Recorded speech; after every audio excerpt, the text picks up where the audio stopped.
Honorable Chief Minister, Honorable Deputy Chief Minister, dignitaries on the dais, ladies and gentlemen,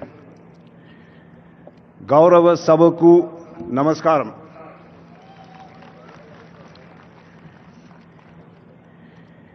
Now, I'm sure many of you here today have at some point in your lives experienced a moment when suddenly the horizon of possibilities opened up in front of you.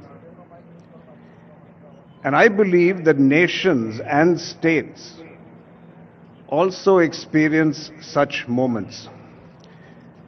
And as I stand before you here today, I can say with absolute conviction that Telangana is at precisely such a pivotal juncture in its journey. We are all here in Hyderabad today when a bold manifesto for the future is about to be launched. Now, I had the privilege of reviewing this vision a short while ago, and frankly, I was astonished. And I don't use that word lightly. The great artist and inventor Michelangelo is believed to have said that the greatest danger for most of us is not that our aim is too high and we miss it, but that it is too low and we reach it. Now, after seeing the blueprint of this vision document, it's clear to me that the danger of aiming low has been decisively buried.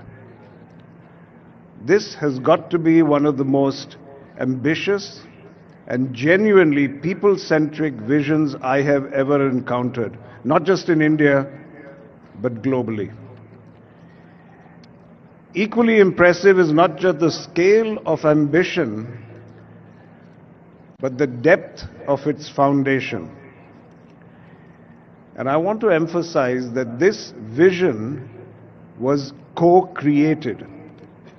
And I repeat, it was co-created. It was not written in isolation, but it was shaped by an extensive consultation with the citizens of Telangana and with experts in chosen fields, by understanding their needs, their aspirations, and their hopes. And frankly, this resonated very, very deeply with me, because at our own Mahindra Group, I have often said that vision is not the monopoly of just a leader or of a few people.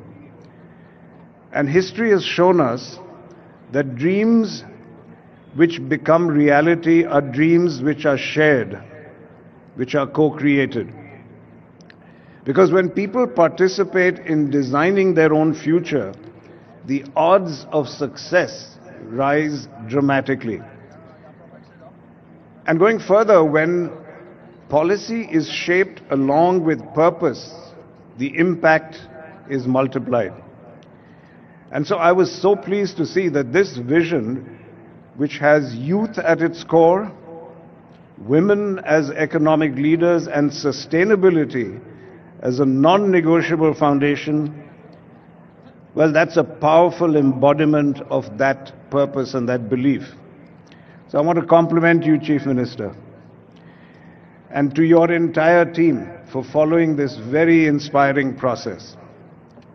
And at Mahindra, frankly, we are very proud to observe this journey, not just to observe it, but actually to be participants in it. One example alone, our women-led battery manufacturing facility in Zahirabad is not just a factory. It is our very own statement of belief in the future that is being built right here. And on a personal note, I'm honored to serve as the chairman of the Young India Skills University, as was mentioned earlier.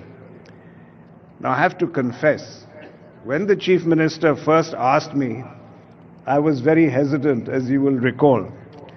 And I'll be honest, at this stage in my life, I'm very, very protective of my personal time.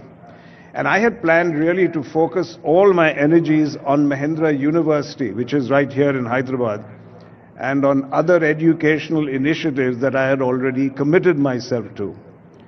So I was preparing myself to very politely decline this invitation to the Chief Minister. And to be honest, after spending 4 decades in business, I consider myself a reasonably tough negotiator. But I met my match.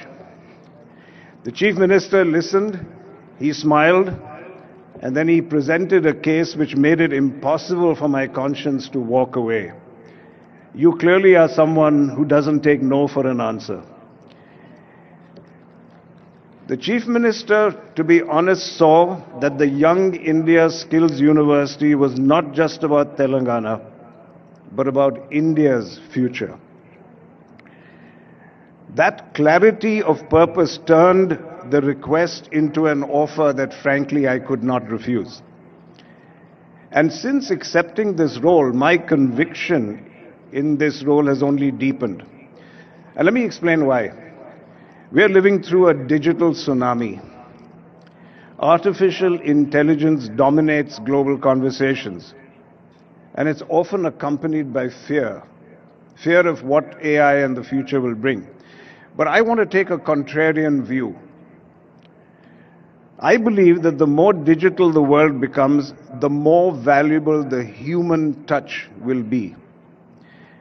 As AI inevitably absorbs the repetitive and the routine, value shifts to what machines cannot replace: the skill of the hand, the intuition of the craftsperson, the empathy of the caregiver, and the problem-solving grit of the technician.